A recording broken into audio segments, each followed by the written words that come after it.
Kenworth derate, how to drive even you are in the derate.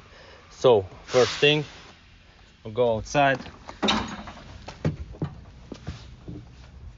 and take the fuse on ABS. So check here the fuses. So we got cab ABS fuse 8,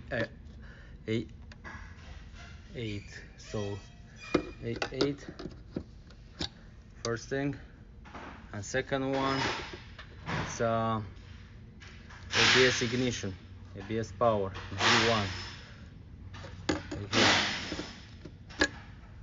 Take it off, you go inside the cab. So you got all the codes on ABS, but not a big deal on that. Around the truck, go on manual.